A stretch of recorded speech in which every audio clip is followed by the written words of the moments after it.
بسم اللہ الرحمن الرحیم، اللہم صلی علی سیدنا و مولانا محمد وعلی آل سیدنا و مولانا محمد و اصحاب سیدنا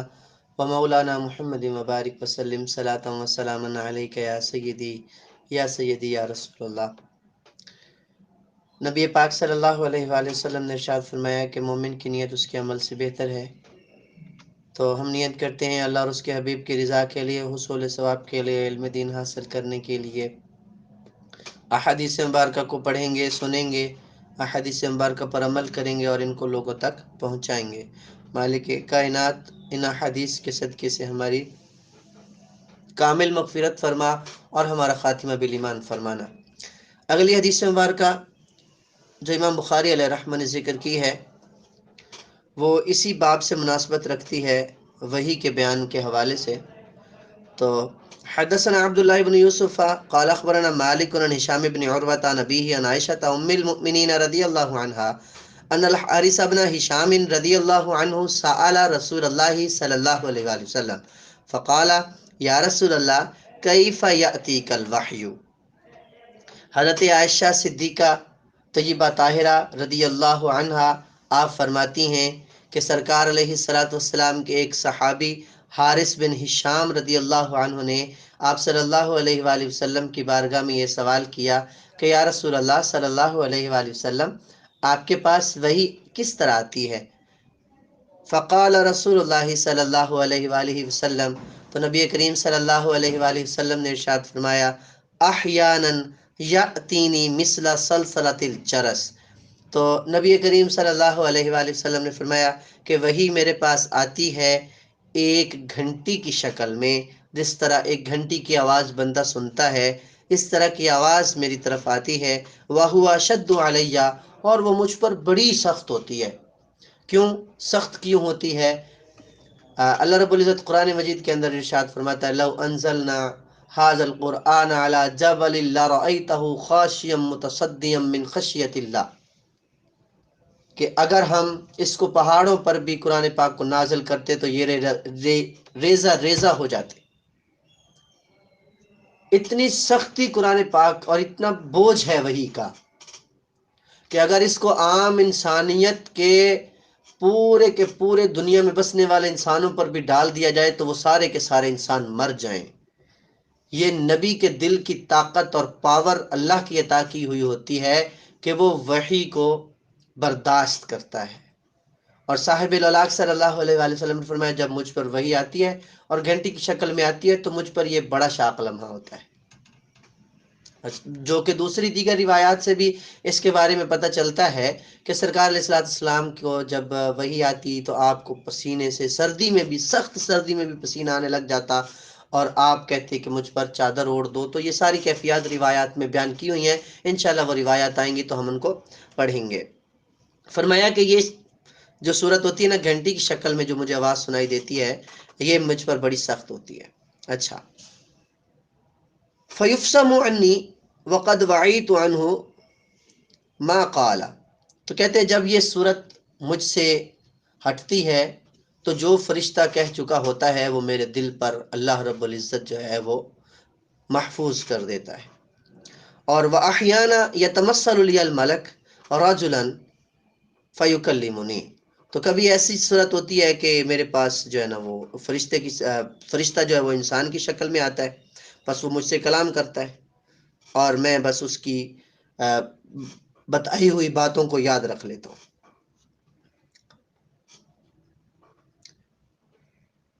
حضرت عائشہ صدیقہ رضی اللہ عنہ کا بیان ہے کہ میں نے سخت کڑاکے کی سردی میں، یہ حضرت عائشہ کہہ رہی ہیں کہ وَلَقَدْ رَأَيْتُهُ يَنزِلُ عَلَيْهِ الْوَحْيُ فِي الْيَوْمِ الشَّدِيدِ الْبَرْدِ فَيَفْصِمُ عَنْهُ وَإِنْ جَبِينَهُ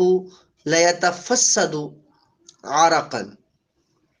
حضرت عائشہ صدیقہ رضی اللہ عنہ بیان کرتی ہیں کہ میں نے سخت کڑاکے کی سردی میں نبی کریم صلی اللہ علیہ وآلہ وسلم کو دیکھا کہ آپ صلی اللہ علیہ وآلہ وسلم پر وحی نازل ہوئی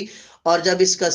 سلسلہ موقوف ہوا تو آپ صلی اللہ علیہ وآلہ وسلم کی پیشانی سے آپ کی پیشانی سے پسینہ ٹپک رہا تھا اور آپ کی پیشانی پسینے سے شرابور تھی۔ تو یہ اتنی سخت کیفیت ہوتی سرکار علیہ السلام پر جب وحی نازل ہوتی کہ آپ سخت سردی میں بھی پسینے سے شرابور ہو جاتے. تو ہم اپنے صاحب الاولاق صلی اللہ علیہ وآلہ وسلم کے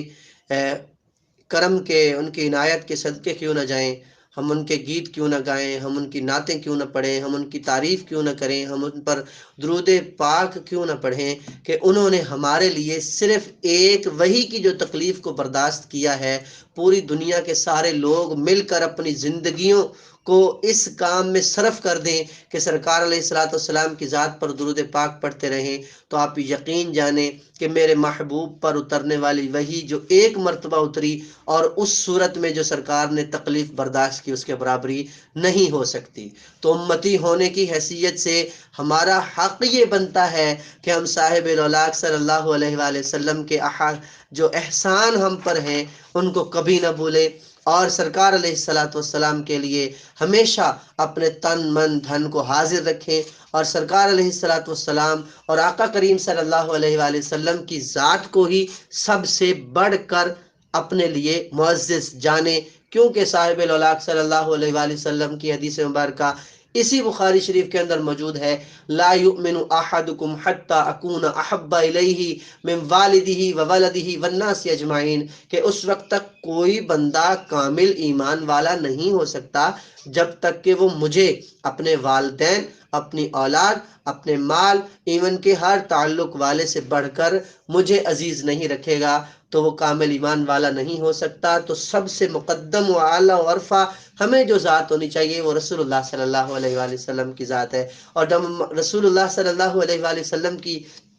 ذات کو سامنے رکھیں گے تو پھر ہمیں یہ بھی خیال ہوگا کہ سرکار علیہ الصلوۃ والسلام نے فرمایا قرۃ عینی بالصلاۃ، میری آنکھوں کی ٹھنڈک نماز میں ہے. تو ہم اپنے محبوب کریم صلی اللہ علیہ وآلہ وسلم کی آنکھوں کو ٹھنڈک پہنچانے کے لیے نماز کی پابندی کریں. احباب، آپ مجھے سن رہے ہیں تو آپ سے گزارش یہی ہے، اور میں اپنے لیے بھی یہ دعا کروں گا کہ اللہ رب العزت مجھے بھی پنجگانہ نماز پابندی کے ساتھ پڑھنے کی توفیق عطا فرمائے، اور آپ کو بھی رب تعالی نماز پنجگانہ پابندی کے ساتھ ادا کرنے کی توفیق عطا فرمائے. جس محبوب کریم علیہ الصلوۃ والتسلیم نے ہمارے لیے اتنی مشکلیں جھیلی ہیں، اتنی مشکلات کو برداشت کیا ہے، ان کے لیے ہم اتنا ہی نہیں کر سکتے کہ ہم ان کی آنکھوں کو ٹھنڈک پہنچائیں. تو آج ہم یہ وعدہ کرتے ہیں، یہ عہد کرتے ہیں، نیت کرتے ہیں کہ انشاءاللہ ہم آئندہ سے کبھی نماز میں کوتاہی نہیں کریں گے، اور کوشش کریں گے کہ ہر نماز کو اس کے وقت پر پڑھیں. آگے جو امام بخاری علیہ الرحمہ نے باب باندھا ہے وہ کتاب الایمان ہے. ایمان کے حوالے سے باب ہے، اور بہت ضروری احادیث مبارکہ اس باب کے اندر تشریف لا رہی ہیں. تو غور سے ان تمام احادیث مبارکہ کو آپ احباب سنیے گا. صاحب الاولاق صلی اللہ علیہ وآلہ وسلم کا فرمان المسلم من سلم المسلمون من لسانہ ویدہ، کہ مسلمان وہ ہے جس کی زبان اور ہاتھ سے دیگر مسلمان بچے رہیں، محفوظ رہیں، سلامت رہیں. حدثنا آدم بن ابی ایاس قال حدثنا شعبة عن عبد الله بن ابی الصفر واسماعیل بن ابی خالد عن الشعبی عن عبد الله بن عمر رضی اللہ عنہما عن النبی صلی اللہ علیہ وآلہ وسلم قال المسلم من سلم المسلمون من لسانه ويده والمهاجر من هاجر ما نهى الله عنه. صاحب الاولاق صلی اللہ علیہ وآلہ وسلم کا فرمان ہے، آپ نے فرمایا مسلمان وہ ہے، حقیقی مسلمان وہ ہے جس کی زبان سے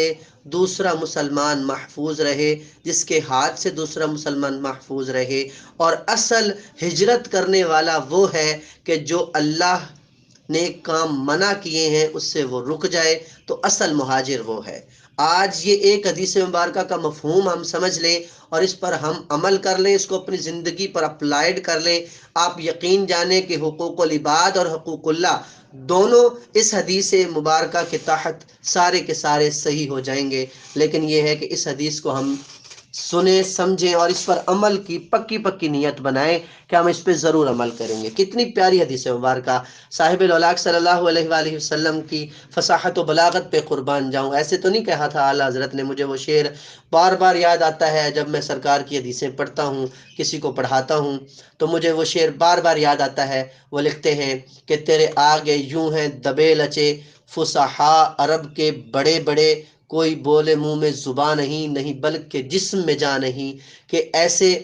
شعراء جو ہزار ہزار شعر ایک وقت میں عربی بنا کے سنا دیا کرتے تھے، جب میرے محبوب بولتے ہیں تو ان کے منہوں میں زبان ہی نہیں ہوتی، وہ ہاتھ باندھے کھڑے ہوتے ہیں اور کہتے ہیں کہ یا رسول اللہ، آپ کی زبان اقدس سے نکلے والے کلمات جیسے ہیں ایسے تو ہم نے زندگی میں کبھی سنے ہی نہیں ہیں۔ اب یہ چھوٹی سی حدیث مبارکہ ہے، لیکن ہم اسے زندگی کے ہر پہلو پر اگر اپلائیڈ کریں گے تو یہ ہر پہلو پر صحیح ثابت آئے گی، صحیح صادق آئے گی۔ آئیے اس کی تھوڑی سی وضاحت پڑھتے ہیں اور آج کا لیکچر اسی حدیث مبارکہ پر اختتام پذیر کریں گے۔ سب سے پہلے زبان سے آپ اپنی زبان کو، سرکار علیہ السلام کی حدیث مبارکہ ہے کہ جو بندہ اپنی زبان کو محفوظ کرنے کی ضمانت دے دے اسے جنت کی ضمانت میں دیتا ہوں۔ تو اپنی زبان کو محفوظ رکھیں، اس سے کسی کو تکلیف نہ پہنچائیں، اس سے کسی کو ایذا نہ پہنچائیں۔ آپ نے کوئی ایسی بات کر دی جو بغیر تصدیق کے کر دی، کوئی ایسی بات کر دی جس سے کسی کی دل آزاری ہو گئی، تو یہ ایسی بات ہوگی کہ جس کی معافی اللہ رب العزت آپ کو نہیں دے گا جب تک بندہ نہیں دے گا۔ بندہ معاف کرے گا تو آپ کی غلطیوں کو معاف کیا جائے گا، وگرنہ نہیں کیا جائے گا۔ مالک کائنات اپنے حبیب کا صدقہ ہمیں زبان کو صحیح طریقے سے استعمال کرنے اور اس سے ہر قسم کی برائی سے محفوظ فرمائے۔ زبان سے کسی کی دل آزاری نہ کریں، کسی کو گالی نہ دیں، کسی کی غیبت نہ کریں، کسی کی چغلی نہ کریں، کسی کی ناشکری نہ کریں، ٹھیک ہے۔ بیوی کو اپنے شوہر کی ناشکری نہیں کرنی چاہیے۔ بیوی جس گھر میں ہے، یعنی آپ جس گھر میں ہیں، اس گھر کے اندر خیال ہونا چاہیے کہ ہم کسی بھی طریقے سے، کسی بھی طرح سے کسی کو بھی تکلیف یا ایذا دینے کا سبب نہ بنے۔ تو زبان، اپنی زبان کو سنبھال لینا، یہ انسان کو، اور یہ آتا ہے کہ جاہل اور عالم کے درمیان میں جو فرق ہوتا ہے نا، وہ زبان ہوتی ہے، کیونکہ جاہل جب بولتا ہے تو جہالت پھوٹتی ہے، اور عالم جب بولتا ہے تو علم کے فوارے نکلتے ہیں۔ تو زبان جو ہے نا آپ کی، یہ آپ کے لیے بہت بڑا درجہ رکھتی ہے، آپ ہی کے ہاتھ میں ہوتا ہے۔ اگر آپ اس کو قابو میں کر لیں تو لوگوں کے لیے آپ عزت دار بن جاتے ہیں، اور اگر یہ قابو میں نہ رہے اور اس سے کچھ ایسا ویسا غلط نکل جائے تو پھر ساری زندگی چلی جاتی ہے۔ لیکن زبان سے نکلا ہوا وہ لفظ ویسے کا ویسا ہی رہتا ہے۔ وہ ایک پنجابی کا شاعر، اس نے بڑا خوب شعر لکھا تھا کہ جو بول زبانوں نکل گیا وہ تیر کمانوں نکل گیا۔ جو بول آپ نے زبان سے نکال دیا وہ ساری زندگی سامنے والے کے دل پر خراش پہنچاتا رہے گا، زخم دیتا رہے گا۔ تو اس بات کا خیال رکھیں کہ ہماری زبان سے کسی کو تکلیف نہ پہنچے، اس بات کا خیال رکھیں کہ ہم کسی کو تکلیف دینے کا سبب نہ بنے۔ صاحب الاولاق صلی اللہ علیہ وآلہ وسلم نے فرمایا ہاتھ سے دوسرے کو محفوظ رکھنا ہے۔ دوسرے کو ہاتھ سے محفوظ رکھنے سے مراد یہ نہیں ہے کہ صرف اس کو مارنا نہیں ہے، نہیں، دوسرے کو ہاتھ سے محفوظ رکھنا یہ ہے کہ کسی کے مال کو جو ہے نا وہ سلب نہیں کرنا، کسی کے مال پر قبضہ نہیں کرنا، کسی کی چیز کو چوری نہیں کرنی، اور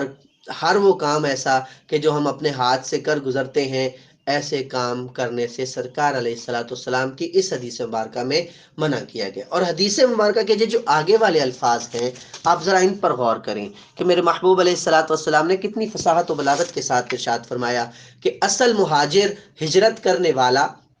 اصل ہجرت کرنے والا وہ ہے جو اللہ کے منع کیے ہوئے کاموں سے رک جائے۔ اللہ اکبر۔ اب پیچھے دیکھیں کہ پچھلی حدیث جو ہم نے پڑھی بخاری شریف کی پہلے سبق کے اندر، وہ یہ تھی کہ ہجرت کرنے والے کے حوالے سے بتایا گیا تھا، اور ہجرت ایک ایسا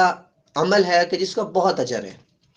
لیکن کیا ہے، سرکار نے فرمایا اصل ہجرت کرنے والا وہ ہے کہ جو برائیوں سے رک جائے، جو اللہ کے منع کردہ کاموں سے رک جائے، ٹھیک ہے، اور ان کاموں کو صرف کرے جس کا اللہ نے حکم دیا ہے، اللہ کے حکم کی پیروی کرے، تو در حقیقت مہاجر وہ ہے۔ ہم دیکھیں ہم اپنی زندگی میں ایسے کیا کیا کام کرتے ہیں کہ جن سے اللہ اور اس کے رسول نے منع فرمایا ہے۔ یقیناً یہ بات تو ہمیں شک بھی نہیں ہو سکتا کہ جو اللہ اور اس کے رسول نے فرما دیا وہ برحق ہے۔ اگر ہم ایسے کاموں سے رک جائیں گے، ایسے کام نہیں کریں گے، تو آپ یقین کریں کہ زندگی آپ کی جنت سے بھی بڑھ کر بن جائے گی، اور پھر آخرت میں تو اللہ نے اجر دینا ہی دینا ہے نا، لیکن دنیا میں بھی آپ کی زندگی جنت بن جائے گی۔ آپ اس حدیث پر عمل کر کے تو دیکھیں۔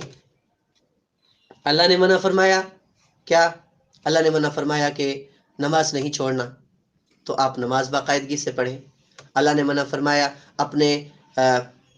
گھر والوں کے حقوق کا خیال رکھنا ہے، تو آپ اپنے گھر والوں کے حقوق کا خیال رکھیں۔ اللہ رب العزت نے شوہر کے حقوق کا خیال رکھنے کا کہا ہے، تو آپ شوہر کا خیال رکھیں۔ بیوی کے حقوق کا خیال رکھنے کا کہا ہے، تو بیوی کے حقوق کا خیال رکھنا چاہیے۔ اللہ رب العزت نے جو ہے نا وہ، یعنی جن چیزوں کا اللہ نے حکم دیا ہے ہم وہ کریں، جن سے منع کیا ہے وہ نہ کریں۔ تو آپ دیکھ لیں کہ اس میں ہر چھوٹی سی حدیث مبارکہ ہے، لیکن ہر وہ کام جو غیر شرعی ہے، ہر وہ کام جو حرام ہے، ہر وہ کام جو ہمیں زیب نہیں دیتا وہ بھی اس میں شامل ہو جائے گا، اور ہر وہ کام جو نیک ہے جس کا ہمیں حکم دیا گیا ہے وہ بھی اس حدیث مبارکہ کے تحت آ جائے گا۔ اور یہی سرکار علیہ الصلاۃ والسلام کے کلام کی بڑی بلند بات ہے کہ آپ علیہ الصلاۃ والسلام ایک کوزے میں سمندر کو بند کر دیتے ہیں، آپ کے چند الفاظ کے اندر پورے پورے بحر ہوتے ہیں، پورے پورے سمندر ہوتے ہیں۔ تو مالک کائنات اپنے پیارے حبیب صلی اللہ علیہ وآلہ وسلم کے صدقے سے ہمیں ان احادیث پر عمل کرنے کی توفیق عطا فرمائے۔ مالک کائنات اپنے حبیب کا صدقہ ان احادیث کو ہمارے لیے نجات کا ذریعہ بنائے، ہمیں عمل کرنے والا بنائے ان حدیث کے ذریعے سے، اور ان حدیث کے ذریعے سے اللہ رب العزت ہماری کامل مغفرت فرمائے۔ آمین آمین آمین بجاہ النبی الامین، وما توفیق